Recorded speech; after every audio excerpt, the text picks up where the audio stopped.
안녕하십니까? 언제나 소비자편에서 방송하는 콘스탄트 김의 티스와 함께 돈 버는 아카데미. 이번 시간에는요, 오늘 발표됐죠? 돈 버는 부동산. 윤석열 정부의 첫 번째 주택 공급 정책에 대해서 알아보도록 하겠습니다. 참고로 우리나라의 총 주택수가 어느 정도 되는지 아십니까? 무려 2131만 호나 됩니다. 그리고요, 가구 수는 2034만 3천 가구라서 주택 보급률은 2019년도 기준으로 104.8%가 되겠습니다. 100%는 넘겼지만요.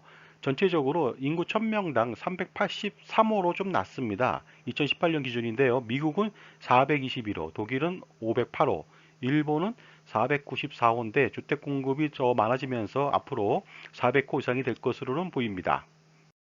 오늘 발표된 주택 정책은요, 기존 정부와는 전혀 다른 기조를 보이고 있습니다. 그래서 기존에는요, 투기 억제를 위한 조세 부담 강화에서요, 지금은 공급 확대로 주택 가격 안정화를 도모하는 정책으로 변화하고 있습니다. 그래서 놀랍게도 주택 공급을요, 향후 5년 동안 무려 270만 호나 공급하기로 했습니다. 그 중에서 수도권에 158만 호나 공급하기로 했거든요. 예전에 노태우 정권 때 200만 호 주택 보급이 있었는데 그것을 상회하는 수치가 되겠습니다. 사상 최대가 아닐 수가 없겠죠. 자, 그리고요, 전국적으로 주택 공급 계획을요, 알아보도록 하겠습니다. 수도권 지역은요, 내년도에 26만 호부터 시작해서 30만, 33만, 33만, 36만 호로 늘릴 계획이고요. 비수도권은요, 21만부터 시작해서 24만, 23만, 23만, 21만으로 늘릴 예정에 있습니다. 그리고 사업 유형별 공급 계획도 알아보도록 하겠습니다. 공공택지가 되겠습니다. 2023년도에 13만 호, 다음에 16만, 20만, 19만, 20만이고요. 정비 사업을 통해서요, 주택 공급을 하는데 2023년도에 7만, 다음에 12만, 그 다음에 3년간 11만 호가 되겠습니다. 그래서 전체적으로요, 도심 내 재개발, 재건축, 도심 복합 사업 등에서 53만 호를 추가 공급하고요. 그 다음에 3기 신도시 등 공공택지에서 88만 호, 그 다음에 도시개발, 지구단위 계획구역, 기타 일반 주택 사업 등 민간자체 추진 사업을 통해서 130만 호를 추가 공급하기로 했습니다. 이처럼 한꺼번에 270만 호를 공급하려면요, 각종 규제 등을 완화시킬 필요가 있겠죠. 환경 조성 부분이 되겠습니다. 재개발 재건축 규제를 완화시키기로 했습니다. 그 다음에 민간 도심 복합사업 유형을 신설합니다. 그래서 각종 인센티브를 제공합니다. 그리고요, 도시혁신계획구역 도입을 검토하기로 했습니다. 그래서 그러한 도시혁신계획구역이 된다면 도시계획 규제를 전혀 받지 않습니다.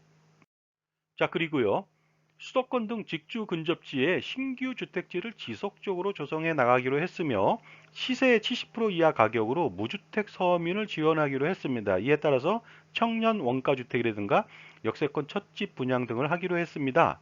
그 다음에 반지하 거주자한테는요, 공공이나 민간 임대주택으로 이주를 추진하고요, 주택 개보수 지원 사업을 병행하기로 했습니다.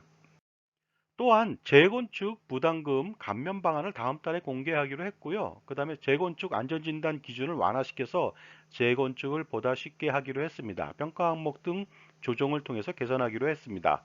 그 다음에요, 임대주택을 기부 체납했을 때는요, 용적률을 상한까지 상향해 주기로 했습니다. 물론 늘어난 용적률의 절반은 공공임대로 기부 체납해야 됩니다. 자, 지금까지 제 정보가 만족스러우셨다면요, 구독과 좋아요 부탁드리겠습니다. 계속하겠습니다. 감사합니다.